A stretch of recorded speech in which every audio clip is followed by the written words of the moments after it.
சென்னை ஓமந்தூரார் அரசினர் தோட்டம் தமிழ்நாடு அரசு பன்னோக்கு உயர் சிறப்பு மருத்துவமனையில் 9 கோடி ரூபாய் மதிப்பில் சிறப்பு உயர்திறன் மையத்தை துணை முதலமைச்சர் உதயநிதி ஸ்டாலின் திறந்து வைத்தார்.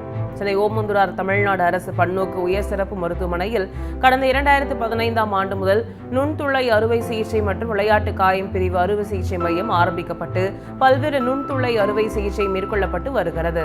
ஆண்டிற்கு சுமார் 3000த்திற்கும் மேற்பட்ட விளையாட்டு வீரர்களுக்கு ஏற்பட்ட காயங்களை பரிசோதித்து அவற்றில் 300 நுண்துளை அறுவை சிகிச்சைகளும் புனர்வாழ்வு ஆலோசனைகளும் வழங்கப்பட்டு வருகிறது.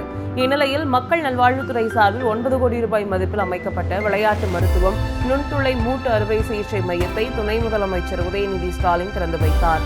3D நடை பகுப்பாய்வு, மறுசீரமைப்பு மருத்துவம், உடலியக்க மருத்துவம், உடற்பயிற்சி உள்ளிட்ட பல்வேறு அதிநவீன அறிவியல் முறைகளை கொண்டு விளையாட்டு அறிவியல் ஆய்வகம் அமைக்கப்பட்டு உள்ளது.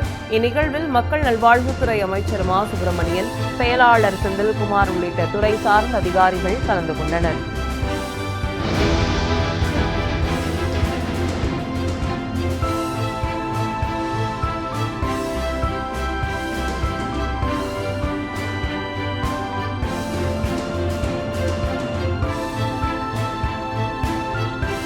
சென்னை ஓமந்தூரார் அரசினர் தோட்டம் தமிழ்நாடு அரசு பன்னோக்கு உயர் சிறப்பு மருத்துவமனையில் 9 கோடி ரூபாய் மதிப்பில் சிறப்பு உயர்திறன் மையத்தை துணை முதலமைச்சர் உதயநிதி ஸ்டாலின் திறந்து வைத்தார்.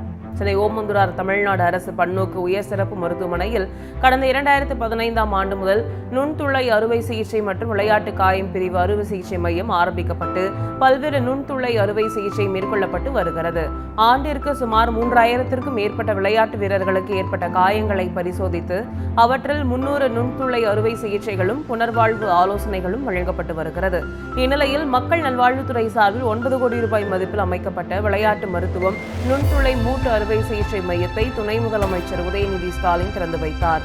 3D நடை பகுப்பாய்வு, மறுசீரமைப்பு மருத்துவம், உடலியக்க மருத்துவம், உடற்பயிற்சி உள்ளிட்ட பல்வேறு அதிநவீன அறிவியல் முறைகளை கொண்டு விளையாட்டு அறிவியல் ஆய்வகம் அமைக்கப்பட்டு உள்ளது. இந்நிகழ்வில் மக்கள் நல்வாழ்வுத்துறை அமைச்சர் மா. சுப்பிரமணியன், செயலாளர் செந்தில்குமார் உள்ளிட்ட துறை சார்ந்த அதிகாரிகள் கலந்து கொண்டனர்.